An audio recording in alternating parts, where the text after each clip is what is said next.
जब मेरी शादी हुई थी तो उस समय मेरी उम्र 30 साल थी। ऐसा नहीं है कि लड़के नहीं मिल रहे थे, काफी लड़के मिले, लेकिन कुछ ने मुझे रिजेक्ट कर दिया और कुछ को मैंने 30 की उम्र होते होते जवानी भी ढलने लगी थी। और किसी भी कीमत में कोई लड़का शादी करता तो उसकी उम्र 30 साल से ज्यादा होती। बनारस के अच्छे परिवार में शादी हुई। मेरे पति पढ़े लिखे और एक स्कूल में टीचर थे। हमारे बीच प्यार था। उनका पढ़ा लिखा होना और मेरा सिर्फ 12 पास होना कभी हमारे बीच नहीं आया। चूंकि मेरा परिवार काफी बड़ा था तो सास ससुर ननद सभी थे। सारा दिन काम करने के बाद जब मैं अपने बहन और भाई से फोन पर बात करती तो वो मुझे बोलते कि तुम अपना ध्यान दो, सिर्फ काम मत करो, तुम्हारी शादी की गई है, तुम कोई नौकर नहीं हो। और मुझे भी उनकी बातें सुनकर लगता कि ये सही बोल रहे हैं। ये सिलसिला 1-2 महीना चला और उसके बाद अचानक से मेरे पति घर पर आते और बोले कि अपनी बहन और भाई से कम बात किया करो। मैंने बोला, क्यों, क्या हो गया ऐसा? इस पर वो कुछ नहीं बोले, लेकिन जब वो स्कूल जाते तो अब मैं रात की जगह दोपहर में ही उनसे बात करती।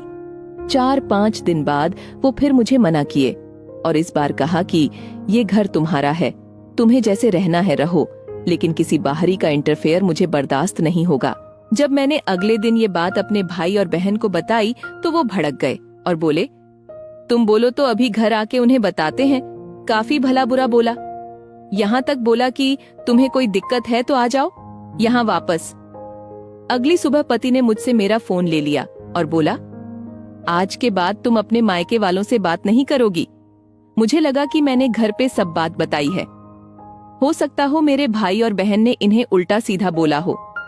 इसके अलावा मेरे पति ने और कुछ नहीं बोला। मेरे मायके के लोग कई बार मुझे फोन किया और जब कॉल नहीं उठा तो उन्होंने मेरे पति के फोन पर फोन किया।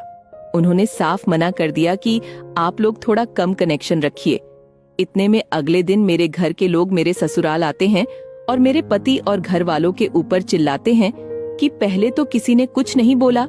उसके बाद मेरे पति मेरा फोन लेके आते हैं और सारी बातें जो मेरी बहन से हुई और भाई से हुई सबके सामने रिकॉर्ड किया हुआ सबको सुनाते हैं। अब मुझे पता चला कि मेरे फोन में सारी बात रिकॉर्ड होती थी, जिसे सुनने के बाद मेरे पति मुझे बात करने के मना करते थे। बात और बढ़ गई। मेरी बहन ने मुझे घर चलने को कहा और बोला, इन सब से रिश्ता तोड़ लो। मेरे पति ने बोला, ये घर तुम्हारा है, लेकिन मैं तुम्हें जबरदस्ती नहीं रोकूंगा। ये फैसला तुम खुद करो। तुम्हें हमारे यहाँ रहना है या अपने मायके वापस जाना है। बस ये याद रखना, अगर यहाँ रहना है तो अपने मायके वालों से रिश्ता तोड़ना होगा और अगर मायके जाना है तो मुझसे रिश्ता तोड़ना होगा। मेरे भाई ने बोला, ऐसे परिवार में रहना जेल में बंद होने जैसा है, तुम हमारे साथ चलो, इससे अच्छे घर तुम्हारी शादी होगी।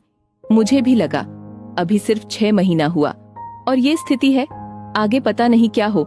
मैं अपनी बहन और भाई के साथ मायके वापस आ गई। कुछ समय बाद उन्होंने तलाक के लिए अर्जी दी।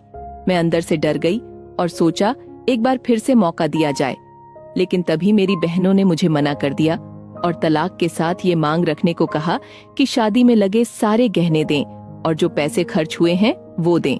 मेरे पति ने तुरंत ही शादी के सारे गहने दिए, साथ में एंगेजमेंट की रिंग भी लौटा दी और 2 सप्ताह में जितने पैसे खर्च हुए थे उससे ज्यादा लौटा दिए और तलाक का प्रोसेस शुरू हुआ और हमारा तलाक हो गया। उसके 2 साल बाद उनकी दूसरी शादी हो गई और वो अपनी जिंदगी में आगे बढ़ गए हैं। इस बात को हुए 10 साल का समय बीत गया और मेरी उम्र 40 साल हो गई है। मेरे पति ने कभी मुझसे ऊंची आवाज में बात नहीं की, न ही किसी और चीज की कमी होने दी। आज पीछे मुड़कर देखती हूँ तो लगता है कि मेरी बहन और मेरे भाई मुझे गलत बातें सिखाते थे। मेरे पति मुझसे बस ये उम्मीद रखते थे कि मैं घर तोड़ने का काम ना करूं। आखिरी बार भी उन्होंने मुझे ऑफर दिया था, लेकिन मैंने अपनी मूर्खता से उसे ठुकराकर उनके आत्मसम्मान को ठेस पहुंचा दी थी। तभी शादी के पैसे और गहने सब कुछ वो तुरंत वापस कर दिए। आज मैं अकेली हूँ। मेरे 2 भाई और 3 बहन हैं, लेकिन सब अपने में व्यस्त हैं। दोनों भाई अपने परिवार में व्यस्त हैं और दोनों बहनों का अपना घर है और वो बखूबी उसे संभाल रही हैं। अगर सही समय पर मैंने अपने मन की बात सुनी होती और पति की बात मानी होती तो आज मुझे ये दिन देखना नहीं पड़ता। जो लोग भी मेरी ये कहानी पढ़ रहे हैं, अगर उनकी शादी नहीं हुई है खास तौर पर लड़कियां। तो आप एक बात याद रखिए, आपका घर आपका ससुराल है, उसे आप पहली प्राथमिकता दीजिए, क्योंकि मायका सिर्फ माँ बाप से होता है।